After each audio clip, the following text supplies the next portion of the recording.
Hey, day 2 of E3 coverage for Fanatix Four on YouTube. I was going to talk about games like Daemon X Machina and Ninjala, but I put out a poll to see what you guys wanted first, and the people have spoken. First up to bat for the day is Super Smash Bros. Ultimate.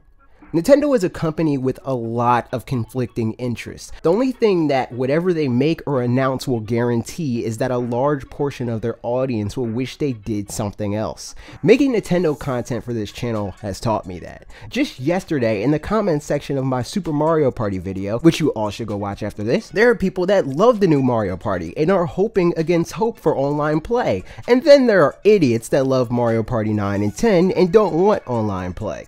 This is a joke. Funny, haha. Anyway, that to me really illustrates my point beautifully. So imagine the Herculean effort it has to be for Sakurai & Co. to create the perfect iteration of a game that is meant to celebrate all facets of that company. There are a lot of expectations that need to be met, many of which are conflicting expectations, and they are trying to meet them all in the middle. They're even meeting the port versus not a port debate in the middle. I think it's pretty clear that this game is more new than old, but it's hard to objectively argue that Smash 4 wasn't at the very least a heavy inspiration for this game. Not only that, it's pulling from other past Smash games in the best ways. This art style gives me Smash 4 with a little Smash Bros. Brawl pseudo-realistic features thrown in.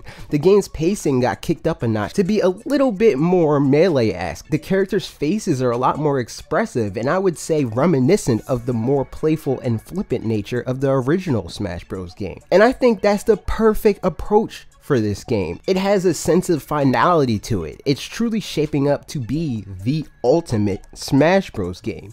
And trust me, I know all I could possibly know about this game. I've been consuming all of the coverage there is to consume on it because December 7th can't come soon enough. Slight tangent, I am upset that this game isn't coming out in September. It would have been the perfect September game. What better advertisement for Switch Online is there than Smash Brothers at launch? But Sakurai, it's cool. Just make it perfect for everyone, or else. I kid. Again. Mostly.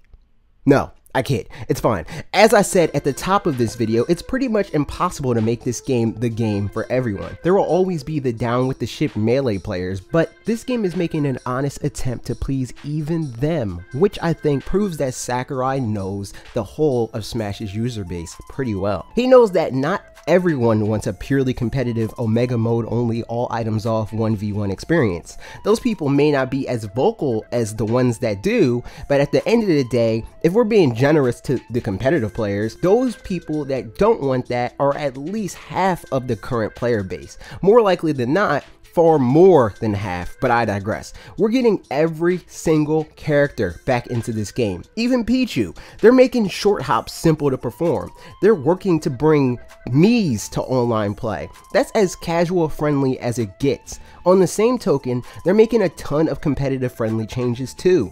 In fact, they highlighted those changes almost as much as they highlighted new Final Smashes for casual players. They're increasing mobility for directional air dodging and making dodging overall more risky, causing diminishing returns the more you do it. They're changing the way perfect shielding works to being based on when you release your shield rather than when you initiate it. They're increasing the pace of the overall game as well as specifically making one-on-one fights faster. They're dragging the GameCube controller out of retirement again for those of you who can't let it die, and more. These changes and additions will undoubtedly make most people happy, and us here too, but they also made changes that we personally here at Fanatix Four have been clamoring for, like consolidating clone fighters now being called Echo Fighters of the fighter they are based on, rather than being considered fully fledged characters with a character select slot, while also further distinguishing the ones they still consider to be full-fledged fighters. Like Ganondorf, who now utilizes sword attacks, which I feel is fitting. As I said previously, they added every character back, but to highlight specific characters that we've been hoping for, they added the Pokémon Trainer back, with the major change being that each Pokémon is no longer affected by stamina, so you can mainline whichever Pokémon you prefer. I honestly liked the stamina mechanic. It made the character feel that much more like a tribute to what Pokemon is, but I do like the power of choice, so I'm good with this. More dedicated subscribers to this channel will also know that Splatoon is a favorite of mine, so I'm sure they have an idea of how much I love the inclusion of the Inklings into this roster. And that inclusion is particularly exciting to me because they are making it into the game as one of those characters that have unique mechanics and systems. Inking opponents make them more susceptible to your attacks. You can use the roller for a quick escape while leaving a trail of ink that slows your enemies. And most importantly, for accuracy's sake, you can run out of ink and will need to replenish it. I am all for all of that.